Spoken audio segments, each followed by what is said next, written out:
Oke, sebelum lu semua menyaksikan konten di video ini, gue akan perkenalkan dulu salah satu produk minuman yang berkhasiat, yang minuman kesehatan, yaitu produk dari Volten, yaitu berupa kopi ya. Kopi ini bukan sembarang kopi. Kopi ini berkhasiat menyembuhkan segala macam penyakit, bahkan penyakit-penyakit berat seperti stroke, bahkan jantung. Udah banyak banget testimoninya sembuh dengan kopi ini. Nah, ini salah satu bisa jadi ikhtiar ya buat kalian yang yang memiliki penyakit berat gitu. Nah, kenapa kopi ini bisa bermanfaat buat kesehatan? Soalnya kopi ini terbuat dari jahe hitam yang diproduksi di Thailand, dan jahe hitam itu terbukti bisa mengobati berbagai macam penyakit. Dan kopi ini juga sudah melakukan beberapa kali riset yang hasilnya memang bermanfaat untuk kesehatan. Nah, jangan jangan sampai buang-buang peluang untuk buat kalian yang punya penyakit berat sekalipun, bahkan penyakit, apalagi penyakit yang bisa dikatakan cukup ringan, segera pesan kopi ini ke nomor yang tertera di sini. Dan kalau kalian mau menjual kembali, bisa dibuka banget open reseller di gua salah satunya, atau di agen kalian yang terdekat. Buat kalian yang kurang suka kopi, di Volten ini juga disediakan susu ya. Susu ini juga enak, susunya juga harum, dan susu ini hasil dari perahan susu sapi New Zealand yang rasanya memang enak banget. Kalau dari kopi ini, hasil dari kopi hitam Brazil, dan ini kalau susu ini dari susu sapi perahan dari New Zealand. Manisnya pun bukan manis buatan kedua minuman ini. Manisnya ini menggunakan yang disebut nano sweetener, yaitu dari tebu hitam yang diolah menjadi manisan yang berkali-kali lebih manis dari gula. Jangan ragu buat nyobain dari dua minuman ini. Jangan ragu juga untuk menjaga kesehatan kita dengan minuman ini. Semuanya bisa dikonsultasiin. Buat kalian yang mau konsultasi atau mau mendapatkan kembali, silahkan bisa menghubungi nomor yang sudah tertera di layar kaca, dan gue pastiin kalian gak akan nyesal bisa memilikinya, bahkan mendapat keuntungan juga dari jualannya. Apalagi dari susu ini yang luar biasa harumnya, dari kopi ini yang sebenarnya enggak strong juga kopinya. Kalau testimoni yang paling real itu adalah ada satu teman gue dan banyak keluarga gue yang udah mencobanya. Mereka punya penyakit berat, bahkan penyakitnya jantung, dan ada yang penyakitnya katakanlah udah semacam komplikasi gitu ya. Tapi dengan minum ini, alhamdulillah dengan proses yang alami, mereka sembuh dengan izin Allah tentunya, lewat ikhtiarnya, lewat minuman ini mereka semuanya sembuh. Dan minimal ada peningkatan kesehatannya gitu ya di antara mereka. Bahkan ada yang tadinya bahkan ibu gue sendiri yang tadinya mau operasi gitu ya, yang tadinya mau operasi malah batal operasinya karena habis minum kopi ini. Bahkan ibu gue itu sebenarnya selama ini belum pernah minum kopi, tetapi dia nggak enak minum kopi ini gitu, dan dia bisa meminumnya tanpa merasakan efek samping, meskipun ada sempat pusing sedikit. Tapi pusing itu bukan karena dari kopinya, tapi karena ibu gue yang belum terbiasa minum kopi. Tetapi akhirnya sembuh dan batal operasinya gitu, dan sembuh total sampai sekarang alhamdulillah. Jadi jangan ragu untuk memesan minuman ini. Nomornya sudah ada, tinggal dikonsultasikan. Buat kalian yang mau menjual kembali, sebagai reseller terbuka banget open resellernya. Jaga kesehatan barang-barang, kita ikhtiarkan barang-barang kesehatan kita, dan tidak lupa juga kita berdoa agar kita selalu diberi kesehatan. Oke, selamat menyaksikan. Oke, kembali lagi di konten kali ini. Ya, malam ini merupakan suatu malam istimewa ya di bulan Ramadan. Ya, ini peristiwa yang paling bersejarah, yang paling ngasih kita efek lah gitu ya di kehidupan kita saat ini, yaitu dengan turunnya Al-Quran yang disebut malam Nuzulul Quran. Nah, Nuzulul Quran ini peristiwa turunnya Al-Quran ya, berupa wahyu pertama surat Al-Alaq dari ayat 1 sampai 5 dari malaikat Jibril kepada Rasulullah Shallallahu alaihi wasallam. Ya, sebenarnya cerita ini cukup masyhur pasti ya. Cerita ini cukup masyhur pasti ya di kalangan umat Islam. Namun ya gue coba mengambil sisi lainnya dari cerita ini. Jadi pada waktu itu Rasulullah di usia 40 tahun ya, beliau melakukan ya khalwat ya semacam gitu ya. Jadi khalwat itu apa ya? Lebih mendekatkan diri lah gitu ya kepada Sang Pencipta, istilahnya seperti itu. Ya pada waktu itu memang ya karena memang jadi syariat Islamnya itu belum sempurna, katakanlah gitu. Jadi banyak atau ada hal-hal yang mungkin orang Muslim dulu dilakukan, tapi saat ini udah nggak dilakukan lagi gitu. Contoh misalkan dulu kalau sholat itu kalau nggak salah itu hanya sehari itu 2 kali ya, sekarang kan 5 kali dan sebagainya macamnya. Kalau dulu misalkan berpuasa itu setiap umat beda-beda, tetapi saat ini kita menjalankan puasanya itu di bulan suci Ramadan kan gitu. Dan beberapa lainnya. Nah, muncul malaikat Jibril kepada Nabi Muhammad SAW untuk menurunkan wahyu pertama surat Al-Alaq ayat 1 sampai 5. Auzubillahi minasyaitonirrajim. Bismillahirrahmanirrahim. Iqra bismi rabbikal ladzi khalaq, khalaqal insana min 'alaq. Iqra wa rabbukal akram, allazi 'allama bil qalam, 'allamal insana ma lam ya'lam. Nah, di situ ketika baca malaikat Jibril berkata Iqra, Iqra. Rasulullah menjawab, aku tidak bisa membaca gitu kan ya. Dan maka katakanlah diajarilah oleh malaikat Jibril wahyu pertama itu dan menandakan bahwa awal pertama Rasulullah diangkat menjadi seorang nabi dan juga seorang rasul di Gua Hiro itu. Ada misalkan perdebatan sejak kapan Rasulullah itu diangkat sebagai rasul atau nabi. Rasulullah menjawab, ya memang Rasulullah merasa dirinya menjadi nabi dan rasul itu atau akan diangkat menjadi nabi dan rasul itu setelah ketika jadi pada waktu suatu ada peristiwa ya, ketika beliau dibawa oleh 2 malaikat dan dibelah dada beliau Rasulullah SAW, lalu diambil bagian hitamnya dari dada beliau dan kemudian dikembalikan lagi seperti semula. Nah, pada saat waktu itu aku merasa bahwa aku memang kata Rasulullah bahwa aku memang adalah seorang nabi, seorang utusan Allah, katakanlah seperti itu. Dan pada hakikatnya memang ketika Rasulullah diciptakan oleh Allah Subhanahu wa taala, beliau memang sudah akan dijadikan seorang nabi dan rasul untuk menyempurna syariat Allah Subhanahu wa taala. Nah, turunnya Al-Qur'an ayat surat Al-Alaq ayat 1 sampai 5 ini disebutlah peristiwa nuzulul Quran di Gua Hiro, Arab Saudi yang sampai sekarang tempatnya masih kita bisa saksikan dengan sangat terjaga. Nah, ada misalkan perdebatan lainnya yaitu nuzulul Quran itu memang tanggal 17 atau memang tanggal Lailatul Qadar gitu kan ya.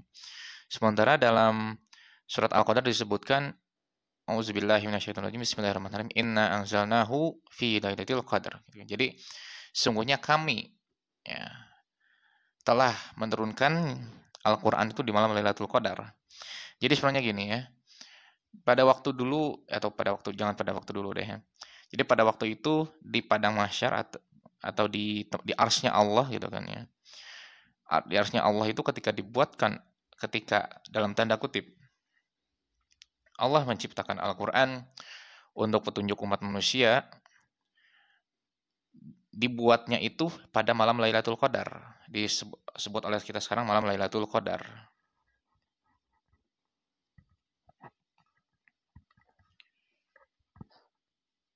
Oke. Nah, setelah dibuatkan yang berjumlah sampai sekarang kalau disebut oleh kita 30 juz gitu ya. Disampaikanlah oleh malaikat Jibril berangsur-angsur selama kurang lebih 23 tahun. Oke. Nah, jadi yang dimaksud dari surat Al-Qadar ayat 1 itu adalah dibuatkannya atau diturunkannya Al-Quran itu di arsy-nya Allah atau di tempatnya Allah, yaitu memang pada saat Lailatul Qadar. Tetapi ya, disampaikan melalui malaikat Jibril kepada Rasulullah dengan dibuatnya dengan dimulai dari surat-surat Al-Alaq tadi, itu adalah pada tanggal 17 Ramadan. Nah, jadi sebetulnya ini ada berbeda. Yang satu menunjukkan dibuatkannya atau diciptakannya Al-Quran, yaitu di arsy Allah. Yang kedua, diturunkannya Al-Quran kepada Rasulullah melalui malaikat Jibril. Jadi, Lailatul Qadar dengan 17 Ramadan itu adalah dua peristiwa yang berbeda dari tempat yang berbeda. Tetapi dimaksudkan kepada orang yang sama, yaitu Rasulullah Shallallahu Alaihi Wasallam. Begitu. Jadi tidak perlu ada perdebatan mana yang benar, dua-duanya memang benar, karena memang kedua hal tersebut adalah dua peristiwa yang berbeda. Yang satu diciptakannya Al-Quran di malam Lailatul Qadar. Yang kedua, tanggal 17 Ramadan itu adalah diturunkannya wahyu pertama dari surat Al-Alaq itu melalui malaikat Jibril kepada Rasulullah SAW. Nah, Al-Quran ini kenapa disebut sebagai dan Al-Quran ini kita bisa pakai fasilitasnya sampai sekarang. Kalau dulu itu gimana ya? Jadi dulu itu belum dibukukan sampai sekarang, gitu ya. Dulu itu ya ditulis ada beberapa katakanlah orang kepercayaan Rasulullah yang ditugaskan untuk menulis wahyu yang diterima oleh Rasulullah Shallallahu Alaihi Wasallam. Jadi dituliskan manual begitu aja gitu kan. Nah, tanpa dikumpulkan. Barulah pada zaman Abu Bakar As-Siddiq, Umar bin Khattab itu menyampaikan bahwa ini Al-Quran ini harus dibukukan nih gitu kan ya. Merujuk pada waktu itu suatu peristiwa bahwa banyaknya para penghafal Al-Quran yang sudah meninggal, sehingga Umar khawatir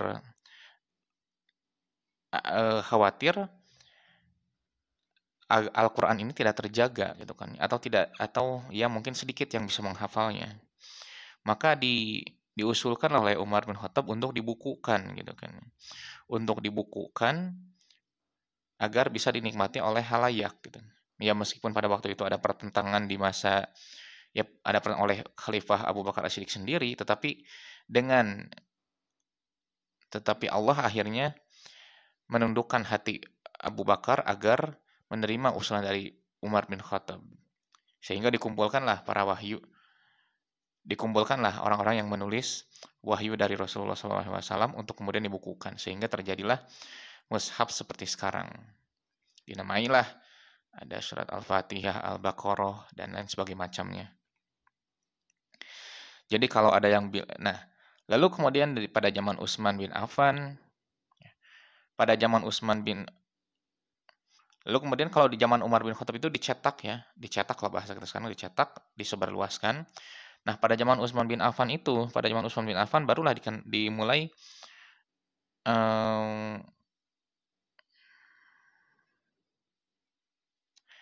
ada dikenalkan dengan syakalnya. Kalau syakal itu yang seperti sekarang ya, yang kita saksikan sekarang. Ada yang disebut fathah, kasroh, domah, lalu tanwin dan segala macam. Nah, itu syakal disebutnya. Dulu itu ya karena sampai sekarang pun orang Arab masih menggunakan disebutnya Arab gundul ya. Dulu itu tulisan Al-Quran itu yang nggak ada syakalnya sama sekali, bahkan nggak ada titiknya sama sekali. Gitu. Nah, pada zaman Utsman bin Affan barulah diperbaharui dengan adanya diterapkannya syakal-syakal dalam Al-Quran. Pada zaman Ali bin Abi Thalib sempurnalah katakanlah gitu. Sempurnalah Al-Quran itu dengan adanya penambahan titik seperti kita ba titiknya 2, sa titiknya 3, ta titiknya 2, ba titiknya 1, sorry ya. Lalu kemudian fa dengan ko ada perbedaan titik dan segala macam. Dulu itu nggak ada perbedaannya sama sekali. Fa dengan ko beda, ba dengan ya dengan ta itu beda, dan jim dengan ha itu sama aja gitu kan ya. Nggak ada pembedaannya gitu kan ya, ba dengan ta dan segala macam. Jadi dulu bisa kebayang nggak sih gitu kan ya, antara huruf ba dengan huruf ta nggak ada perbedaan sama sekali, antara huruf jim dengan ha tidak ada perbedaan sama sekali gitu kan ya. Lalu kemudian dengan huruf sa dengan sya nggak ada perbedaan sama sekali dan segala macamnya gitu. Nah, pada zaman Khalifah Ali bin Abi Thalib baru disempurnakan dengan adanya perbedaan dengan titik-titiknya. Nah, jadi kalau ada yang menganggap hal itu sekarang bid'ah-bid'ahan, kafir-kafiran, ya kita sekarang menikmatinya dengan hasil apa gitu kan. Dulu di zaman Rasulullah nggak ada titik dua, nggak ada tasjid, nggak ada fathah kasroh dhamma dan segala macam, tapi akhirnya yang ngebid'ah-bid'ahin pakai yang sarana bid'ah juga akhirnya gitu. Katakanlah gitu kasarnya ya. Ya maksudnya gini, bid'ah itu kan jadi artinya nggak semuanya sesat juga gitu kan. Kita pakai Al-Quran sekarang aja itu bid'ah gitu kan. Karena dulu nggak pakai mushaf gitu. Tetapi artinya kan bid'ah itu ada yang makanya Imam Syafi'i membagi duanya antara bid'ah itu majmumah dan eh, dolalah ya. Majmumah dan dolalah. Atau ada yang menyebut eh, bid'ah hasanah, bid'ah dolalah. Majmumah dolalah. Majmumah hasanah gitu kan. Dan segala macamnya perbedaan pendapat. Tapi intinya bid'ah itu ada yang memang dibolehkan, ada yang tidak, bahkan ada yang diwajibkan ya. Seperti kita sekarang Quran kalau mau dibid'ahkan, kalau mau dibid'ah sesatkan, kita gimana cara bacanya gitu kan. Meskipun ada metodenya tertentu, tapi mungkin akan lebih sulit gitu kan ya. Jadi itulah peristiwa yang luar biasa sekali, yang luar biasa adanya sehingga kita bisa menikmatinya sampai sekarang gitu ya. Ya tentu Al-Quran ini mendapatkan jaminan dari Allah bahwa akan terjaga sampai hari kiamat gitu ya. Dan itu harus kita yakini sama sekali. Itu harus kita yakini. Adapun misalkan apa ya yang mengklaim gitu kan ya perbedaan versi dan segala macam, ya gue sih nggak tahu dasarnya apa gitu kan. Hanya yang jelas kita percaya bahwa Al-Quran ini isinya adalah dijamin keasliannya hingga hari kiamat bukan oleh siapa-siapa tapi Allah Subhanahu wa taala sendiri yang menjaganya gitu. Dan peristiwa dari nuzulul Quran ini memberikan luar biasa efeknya kepada kita bagaimana Quran itu bisa hadir ke muka bumi ini gitu kan. Bagaimana dulu seorang yang sangat suci, manusia paling suci di dunia, Rasulullah SAW berjuang untuk menyebarkan agama Allah ini, untuk menyempurnakan agama Allah ini. Karena sebetulnya eh, agama Islam itu udah ada sejak dulu ya, sejak zaman Nabi Adam, tetapi ya disempurnakanlah pada zaman Rasulullah SAW. Katakanlah dilegalkannya, dicapnya, oke, ini adalah Islam, sudah selesai, plok. Nah, itu zaman Rasulullah SAW. Tapi prosesnya sejak ada Nabi Adam, yaitu adalah Islam sudah ada ya. Karena namanya juga Nabi, nggak mungkin juga Nabi itu beragama selain agama Allah, yaitu agama Islam ya.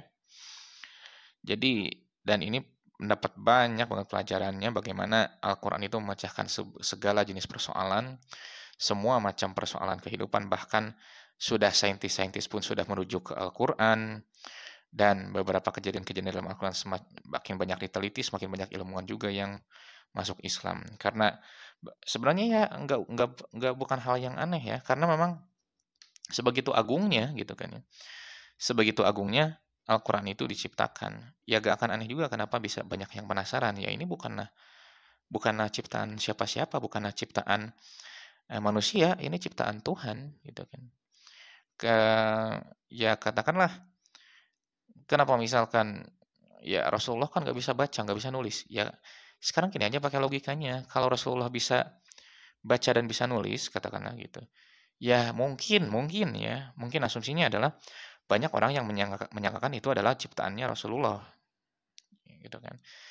Rasulullah nggak bisa menulis, nggak bisa baca aja, gitu kan.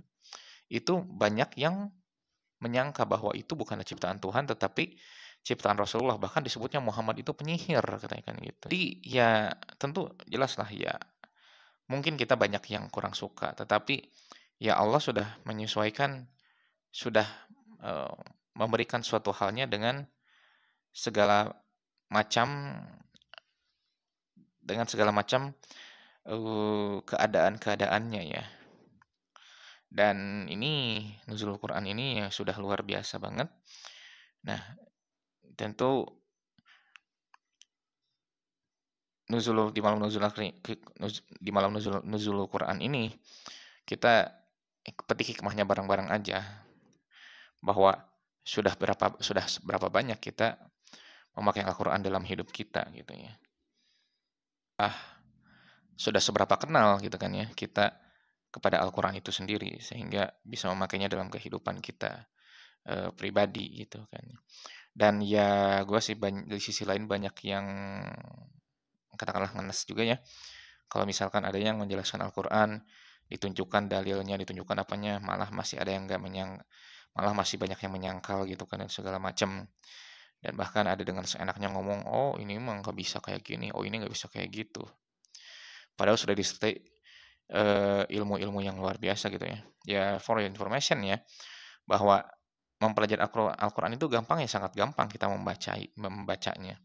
Cuma mempelajari isi kandungannya, tafsirannya, bahkan pendapat-pendapat ulama dari luar sana, itu butuh waktu gitu kan, dan gak gampang juga.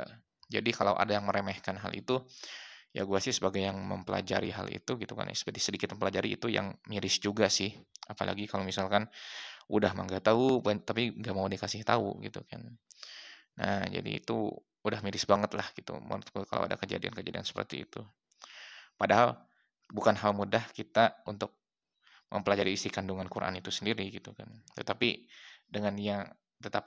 bisa ya disangkal seenaknya sama yang nggak tahu gitu kan.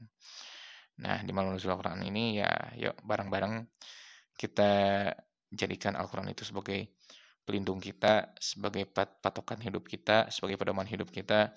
Jangan sampai kita terlepas darinya. Sebagaimana sabda Rasulullah SAW, sudah ku titipkan atau sudah wasiatkan dua hal di dunia ini, yang mana kalau kalian mengikuti dua hal ini, kalian tidak akan tersesat, katanya kan gitu ya. Yaitu Al-Quran dan sunnahku, kata Rasulullah SAW.